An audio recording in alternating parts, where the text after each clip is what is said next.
Hello বন্ধুরা, আজকে কথা বলবো কি কি কারণের জন্য একটা ভালো সম্পর্ক, একটা স্ট্রং সম্পর্ক নষ্ট হয়ে যায়।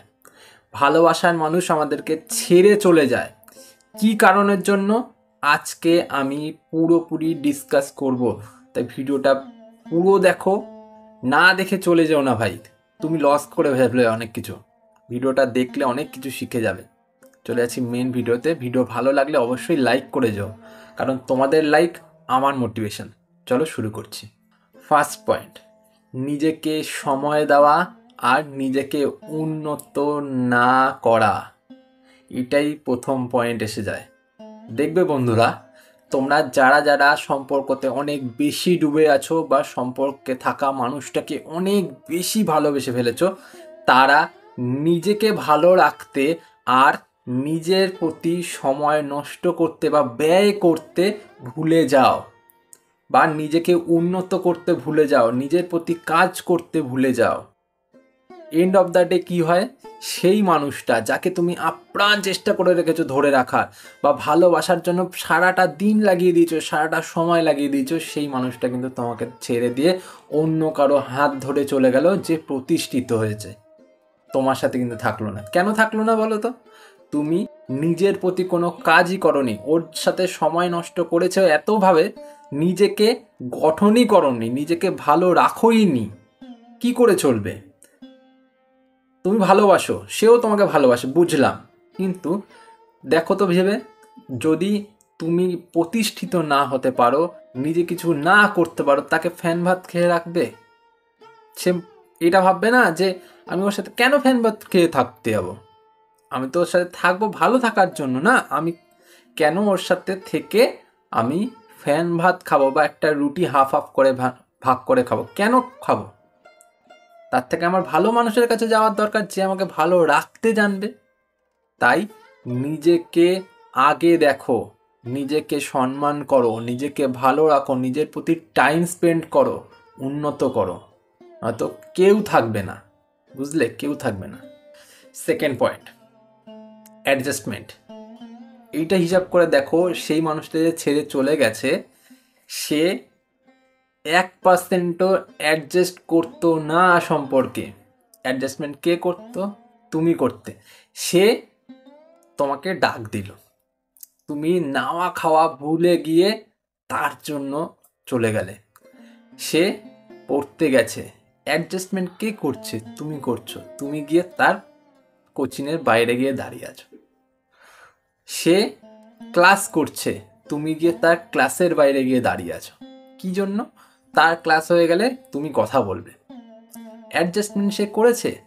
হিসাব করে দেখো, তুমি কোথাও ঘুরতে গেছো, সে কিন্তু এসে দাঁড়িয়ে নেই 2 ঘন্টা, তুমি দাঁড়িয়ে আছো 2 ঘন্টা। অ্যাডজাস্টমেন্ট তুমি করেছো। সম্পর্ক এইভাবে চলে না বন্ধু। তুমি যদি সময় নষ্ট করে ফেলো বেশি, সে সেটা বুঝে যাবে যে তোমার কোনো দাম নেই সম্পর্কেতে। তুমি রয়েছো, সে মনে করেছে তুমি ফেলনা একটা মানুষ, তোমাকে তাই লাথি মেরে সে চলে গেছে। যেই মানুষের নিজের কোনো দাম থাকে না, সেই মানুষকে প্রকৃতি বা সারা পৃথিবী কোনোদিনও দাম দেয় না। তাই অ্যাডজাস্টমেন্ট করো, তাকেও করতে দাও। তুমি 50% করলে সেও 50% করবে, তুমি 70% করলে অন্তত তাকে 30% তাকে করতে হবে। তার রাস্তা তোমাকে করে দিতে হবে, নাহলে সম্পর্ক টিকবে না। সম্পর্কে যদি একমুখতা চলে আসে, সম্পর্ক ওখানেই শেষ হয়ে যায়। বুঝতে পারলে? থার্ড পয়েন্ট, সম্মান। হিসাব করে দেখো সম্পর্কটা কেন ভাঙছে, বলে দিচ্ছি। সে তোমাকে বিন্দু মাত্র সম্মান করতো না। কেন করতে না? তুমি তার জায়গা তৈরি করে দিয়েছো। তুমি তাকে এত পরিমাণ ভালোবাসা দেখিয়েছো, এত পরিমাণ ভালোবাসা দেখেছো, এত অ্যাভেলেবেল থেকেছো, সে তোমাকে সম্মান করতে ভুলে গেছে। সে জেনে গেছে, সে বুঝে গেছে যে তাকে ছাড়া তোমার কোনো গতি নেই। তুমি তার জন্য পাগল। তোমাকে যা বলবে তুমি তাই করবে। ও যদি লাথিও মারে, তুমি লাথিটাও খেয়ে নেবে। তাই জন্য সে আস্তে আস্তে আস্তে তোমাকে সম্মানটা করা বন্ধ করে দিয়েছে। ও বুঝতে পেরে গেছে যে তুমি একটা পোষা কুকুরের মতো পরিষ্কার। আমি একদম কঠোর কথা বললাম। পোষা কুকুরের মতো তাকে তুমি যতই মারো তুমি থেকে যাবে। কি লাভ? কি হলো? এত লাথি খেলে, এত কষ্ট পেলে, এত কথা শুনলে, লাভ কি হলো? সে ছেড়ে চলে গেল। তুমি যদি সেই সময় তাকে বলতে যে আমি সম্মানীয় একজন, আমি সস্তা হতে পারি, কিন্তু আমাকে কেউ ওরমভাবে লাথি মারতে পারে না, আমি সেই সুযোগটা কাউকে দিই না, তাহলে কিন্তু সে তোমাকে এই দিনটা দেখাতো না। আজকে সে এই দিনটা দেখিয়েছে, কারণ এর জন্য তুমি দায়ী। বুঝলে তো? তাই এটা বুঝতে হবে।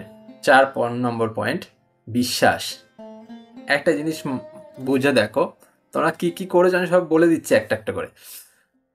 তুমি তাকে এত পরিমাণ ভালোবাসতে যে তাকে হারিয়ে ফেলার জন্য মানে এত ভয় পেতে যে তাকে বিশ্বাস করতে না, তুমি এখানে যাবে না, তুমি ওখানে যাবে না, তুমি কার সাথে ঘুরছো, এর সাথে ঘুরছো, তার সাথে ঘুরছো, এই যে তুমি তাকে অবিশ্বাস করে ফেলছো না, এটাই কিন্তু সম্পর্কে ভাঙনের মানে প্রত্যেকটা ভিত গড়ে দিয়েছে, প্রত্যেকটা সিঁড়ি গড়ে দিয়েছে। তুমি তাকে হারানোর যে ভয় পেয়েছো প্রত্যেকটা সময়, যে আমি ওকে হারিয়ে ফেলবো, ও আমাকে ছেড়ে দিয়ে চলে যাবে, সেটাই হয়েছে দেখো। কারণ তুমি সেই ভয়টা পেয়েছো যে ও আমাকে ছেড়ে দিয়ে চলে যাবে, আমার সাথে থাকবে না, তার জন্য তুমি ওকে অবিশ্বাস করেছো। হয়তো সে তোমার সাথে তখন লয়াল ছিল, এখনো হয়তো সেই মানুষটা কারোর সাথে প্রেম করেইনি, ওর ওই জন্য চলে গেছে। তুমি অবিশ্বাস করে গেছো দিনের পর দিন, তাকে বিন্দু মাত্র বিশ্বাস করনি। হ্যাঁ, অবিশ্বাস করো, ভুল না সেটা, তুমি ভয় পাচ্ছ হারানোর, ভুল না সেটা, কিন্তু তাকে কিছুটা হলেও বিশ্বাস করো, সামান্য বিশ্বাস করো, চোখ বন্ধ করে বিশ্বাস করার দরকার নেই, তুমি যাচাই করে বিশ্বাস করো। হ্যাঁ করো, কিন্তু করাটা দরকার। এই কয়েকটা কারণের জন্য কিন্তু সম্পর্ক নষ্ট হয়ে গেছে। আরও অনেক কারণ আছে, আমি বলতে পারি, কিন্তু ভিডিও অনেক লেন্দি হয়ে যাবে, বললাম না। তোমরা কমেন্ট করো, তোমাদের কোনো প্রশ্ন থাকলে জানিও, আমি উত্তর দিয়ে দেবো। আর চলি, পরে দেখা হচ্ছে অন্য ভিডিওতে।